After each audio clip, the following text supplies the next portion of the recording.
Welcome, everyone. I'm feeling immense gratitude to see you all here, all you beautiful human beings, here for disruption and for spirituality. My name is Ellen Perrault. I'm the Dean in the Faculty of Social Work at the University of Calgary. And my aim is to make sure that you start your conference in a good way.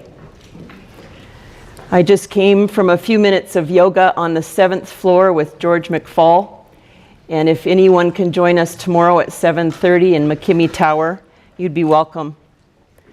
The focus of the yoga this morning was about how we now live in a time of disruption. From the Big Bang to this moment, every moment is a disruption. It could be a disruption from creativity. It could be a disruption from people moving forward in honest ways. But every moment is a disruption. And in this moment, at this time, you are exactly where you need to be. I will start us off, as we do at the University of Calgary, with a territorial acknowledgement. And then we'll move to the Chancellor's comments, and then we'll have an opening prayer from Elder Leona Carter, our Faculty of Social Work Elder. And then we'll move to Heather and Indrani, who will provide some opening remarks. And then we have the blessing of Rod Hunter, Elder Rod Hunter, and his drumming group, who will provide us with a spiritual opening. So I would ask, if you're able, if you could please stand. We will do 4 directions as our land acknowledgement. So if you could please turn to the east. We take this moment to acknowledge the Indigenous territories of the people of Treaty 7. We ground ourselves on this land. Looking to the east, we acknowledge the Siksika First Nation. We ground ourselves in this land, expanding out with our senses, with gratitude to these First Nations. Please turn to the south.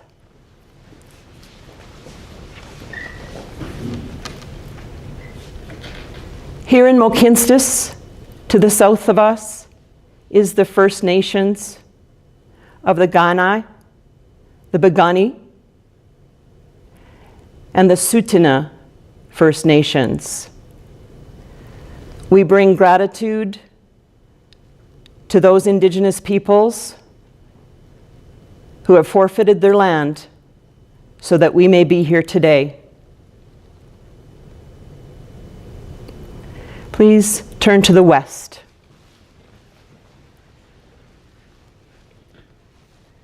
To the west of us, we acknowledge the First Nations of the Stoney Nakoda, including the Bearspaw, Chiniki, and Good Stoney First Nations. The Stoney Nakoda Elder Rod Hunter will be bringing drumming for us to open this spirituality conference in a good way. We bring gratitude to the people of the Stoney Nakoda and the Bearspaw, Chiniki, and Good Stoney Nations for the blessing of being on this land, grounded with our feet here today. Please turn to the north, the final direction. To the north, we honor all those that are in Treaty 7, Treaty 6, Treaty 4, Treaty 8 and 10 in this particular province of Canada, and all the other First Nations across Canada, and globally, Indigenous peoples, through the air, through the spirit, through the north. We send our hearts and our gratitude to the north as we settle ourselves in this precious moment with our feet planted on this earth that the Creator gave us, opening to our senses out into the universe through every moment of disruption. To this moment of disruption and this moment of gratitude, this moment of stillness, this moment of calm, this moment of peace, this moment of gathering together in all four directions.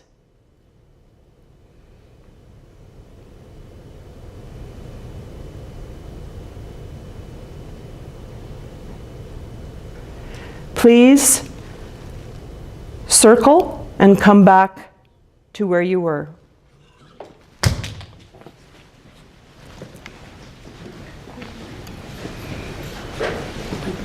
And be seated.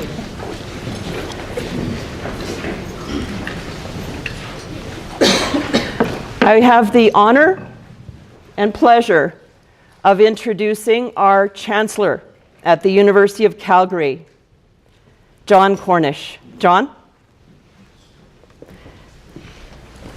Applause. It's not working. Thanks, Howard. You know, when I first saw this email come, basically I get to see everything that comes across the university, everything that's going on at the university. And when I saw this, I interceded it. I needed to be part of it. And I was like, oh yeah, Jon, do you want to just, welcome everybody? No, I want to present. And so I knew, maybe researchers on spirituality, pastors, they might not be so interested in coming to see what's a football player got to share about spirituality. So I needed to make sure I came here today so I could drum up some interest, because there's a lot of interesting stuff going on over the next few days. And so on behalf of the University Senate and the University of Calgary, I welcome you all to this campus, our fellow academics, researchers, and thought leaders from institutions around the world. This is pretty incredible. So let's start off, and I wanted to build synchronicity here. Let's start off with a 2-clap. So I say 2-clap and you. I thought we were more in sync with things, folk. I say 2-clap and you. That's how we do it. I jumped at the chance to join today because the work that you're doing is more important than ever. People like to think, oh yeah, religious, spirituality, that stuff's for the past. But as we've seen in our world, especially post-COVID, things have sort of dissolved a little bit. And I've navigated a bunch of transitions in my life as well. I mean, you don't become the youngest chancellor in basically world history by doing things the normal way. But we're living in what many scholars call a liminal moment in human history, a threshold period when traditional frameworks are being challenged and new paradigms are being created and emerging. Since the pandemic, research across disciplines has documented how our society has become increasingly disconnected, fragmented, divided, and I'm sure your own studies and those around you of the colleagues are showing that Canada and around the globe, mental health indicators are deteriorating at unprecedented rates. And we're living in a time when even empirical observations and evidence-based research seem to carry some level of ideological weight, challenging the very foundations of academic research. The pace of technological change, particularly with artificial intelligence, is outstripping our collective ability to really understand the implications of all these technological changes and bringing disruption on a scale that scholars compare to the Industrial Revolution. But rather than years, it's being compressed into days even.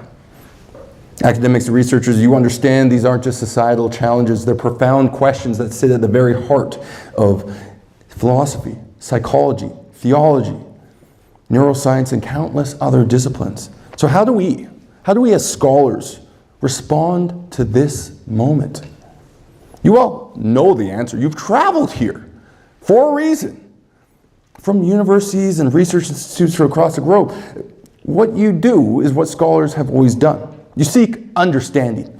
You pursue the knowledge and the questions that matter most. You bridge the empirical and the transcendent. You create knowledge that can help guide humanity through uncertainty. So I welcome you to this 12th International Spirituality Conference, where you'll be grappling with these deceptively complex questions. I wish more people need to consider things like, how do we evolve and flourish in an age of disruption? And looking at the impressive roster of keynote speakers, myself included, it's going to be an incredible time. And it comes at precisely the right time. The innovative research presentation, collaborative workshops planned, drumming, all these great things. I can see that over the next few days, it's going to be incredibly busy with rigorous scholarship, groundbreaking methodologies, and transformative insights. You'll be building intellectual bridges, maps between ancient wisdom and contemporary research, between individual transformation and societal change, and between scientific inquiry and spiritual exploration. As academics, you understand the most profound questions often emerge at the boundaries between disciplines. And so I'll just throw in my little tidbit here about what I'll be presenting about. So who here has heard of the Jon Cornish Trophy? I see you aren't football fans. Who here has heard of the Heisman Trophy? Right? So the Cornish Trophy is the Canadian Heisman. It goes to the best Canadian football player in NCAA football, the Heisman being the trophy that goes to the very best. Right? So how did that happen? How did I go from the football player, some dude, to being an entrepreneur and nonprofit leader, to being the Chancellor of the University of Calgary? Those are the things I'll be exploring. But the things I think you really want to hear about is the spiritual practice that was involved, where I went from, I played in the cold quite a bit. You're in Calgary during the summer. Minus 40 degrees, how do you play in that? So I discovered the Buddhist technique of tumo, put that into use. I practiced Yidam meditation before every game. Vipassana, Tai Chi changed the way I played. Even Talpa meditation. Who's heard of what a Talpa is? That's very interesting. So I look forward to sharing with you what a Talpa is. And also, my mom is a priest. And I have married people as well. So lots of stuff that I cover, but we will be digging into what I call axiomatic spirituality, which is taking sort of three real physical principles at the heart of physics and mapping them to reality. So I look forward to sharing that with you. But this conference exemplifies interdisciplinary spirit that makes universities like ours such vital places for understanding and knowledge. And so we're honored to have this outstanding gathering of minds here at the University of Calgary, and I hope that you're surrounded. Let's get a quick clap for the beautiful location we are. Two. In my culture, it's 4. Give us another chance. We are here to embrace all cultures, so let's get a 4 clap. That's how it's done. Synchronicity is so easy to create. So surrounded by these beautiful mountains, I hope you find that inspiration and some answers even, and collaborations and insights that span beyond this meeting here today. Your work here matters. Connections matter.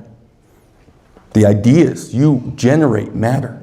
And the scholarship you'll advance will ripple beyond just today, these next few days, helping students, informing policy, and ultimately contributing to humanity's capacity to navigate change in this age of disruption, especially equipped with resilience, wisdom, and hope. So thank you all for joining us here today and tomorrow and the following day. I wish you all the very best in your very important work. Let's welcome Ellen back. Thank you. Thank you, Chancellor Cornish. Let's give him a clap.